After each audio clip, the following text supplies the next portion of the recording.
नमस्कार बच्चों। आज हम देखेंगे 9वीं कक्षा के पाठ मौसी के बारे में। इस पाठ का लेखक है भीष्म साहनी। पहले हम लेखक परिचय देखेंगे।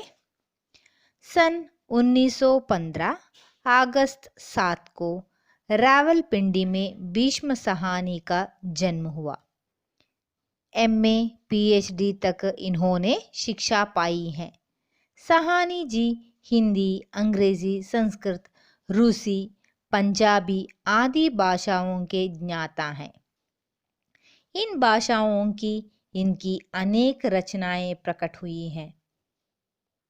इनके प्रमुख उपन्यास हैं झरोखे, कड़ियाँ, तमस, बसंती आदि। कुछ कहानी संग्रह है भाग्यरेखा, भटकती राख, वागचू, शोभा यात्रा आदि। उनके कुछ नाटक हैं कबीरा खड़ा बाजार में, माधवी, मुआवजे आदि। शिरोमणि पुरस्कार, साहित्य अकादमी पुरस्कार, सोवियत लैंड नेहरू पुरस्कार इत्यादि से शोभित हैं। अब पाठ का आशय देखेंगे। इस पाठ में मौसी के निस्वार्थ सेवा मनोभाव का चित्रण है। इस कहानी से बच्चों को परोपकार, बड़े बुजुर्गों के प्रति आदर और असहायों की मदद करने की प्रेरणा मिलती है। एक औरत थी जो सभी लोगों को मदद करती थी, इसलिए सब लोग उन्हें मौसी कहकर पुकारते थे, बच्चे भी और बड़े उम्र के लोग भी। मौसी सबके सुख दुख में काम आती थी और बहुत प्यार करती थी। बच्चों के लिए तो वह सेवा की मूर्ति थी। दोपहर होते ही मौसी स्कूल के फाटक पर पहुंचती थी।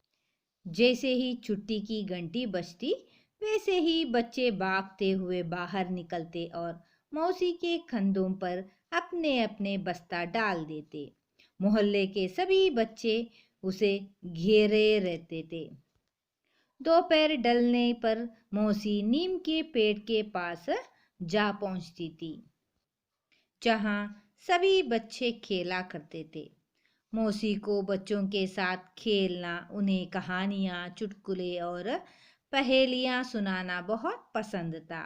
वह तोता तोती की कहानी, काठ के घोड़े की कहानी, वीरोचित कहानी आदि सुनाती थी। मौसी बच्चों को खिलाने के लिए अपने पास चने, टिकिया, मूंगफली आदि कुछ ना कुछ रखती थी। वह बच्चों से अपने बेटे बेटियों जैसी प्यार करती थी। एक दिन जब स्कूल की छुट्टी हुई, बच्चे बस्ते उठाकर बाहर निकले तो मौसी फाटक पर नहीं मिली। शाम को बच्चे खेलने के लिए निकले तो मौसी पेड़ के नीचे भी नहीं थी। किसी को भी मालूम नहीं था कि मौसी कहाँ गई है। कई दिन बीत गए पर मौसी का कुछ पता नहीं चला। उसके बिना सारा मोहल्ला सूना सूना लगता था। एक दिन बच्चे मौसी की खोज में घूम रहे थे। तभी एक मकान के अंदर से ऊंची ऊंची आवाज सुनाई दी। हमने टेका तो नहीं ले रखा है मौसी, 20 दिन से तुम यहाँ हो, अब तुम किसी दूसरे के घर चली जाओ। यह बात सुनकर बच्चों को यह लगा कि शायद मौसी यहाँ है। बच्चों को अंदर जाने की हिम्मत ना हुई, इसलिए बंद दरवाजे की दरार में से झांक कर देखा तो मौसी एक कॉट पर लेटी थी। उसके बाल उलझे हुए और चेहरा सूखा हुआ था।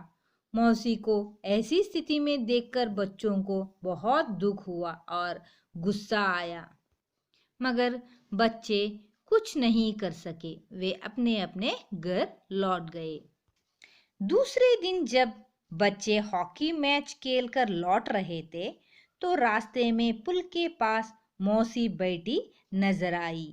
उसके पास एक छोटी सी गठरी और लाठी भी थी। मौसी को देखकर सब उसे घेर कर प्रश्न पूछने लगे। तुम इतने दिन कहाँ थी मौसी, यहाँ क्यों बैठी हो? एक ने पूछा। मैं यहाँ से जा रही हूँ बेटा, कहते हुए मौसी की आंख भर आई। तू तो बीमार थी, तबीयत कैसी है? बलदेव ने पूछा। बेटा, मैं ठीक हो गई हूँ, अपना गांव जा रही हूँ। हम तुम्हें कहीं नहीं जाने देंगे मौसी, सबने एक स्वर में कहा। मौसी की आंखों में आंसू झलक उठी। तुरंत बच्चे दुकान के सामने पड़ी खॉट को उठा लाए। उस पर मौसी को जबरदस्त बिठाए। फिर उसे उठाकर नीम के पेड़ के नीचे ले आए। एक लड़का था खनैया, वह भागकर अपने घर से दरी और तकिया लाया।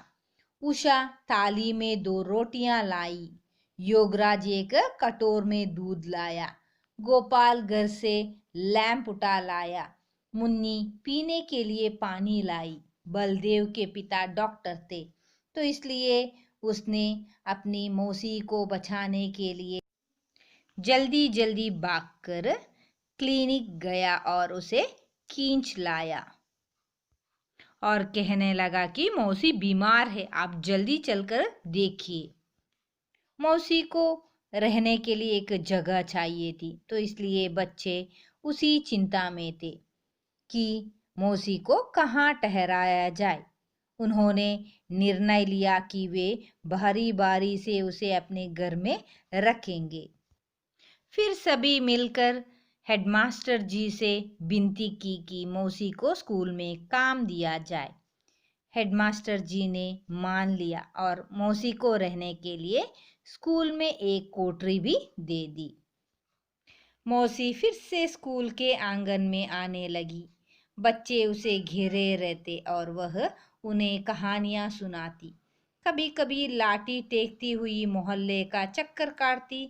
सभी घरों में झांक उसका कुशल क्षेम पूछती।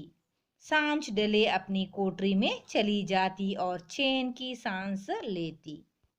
इस तरह बच्चों के प्रेम व स्नेह भाव से मौसी के जीवन में खुशी के दिन लौट आए।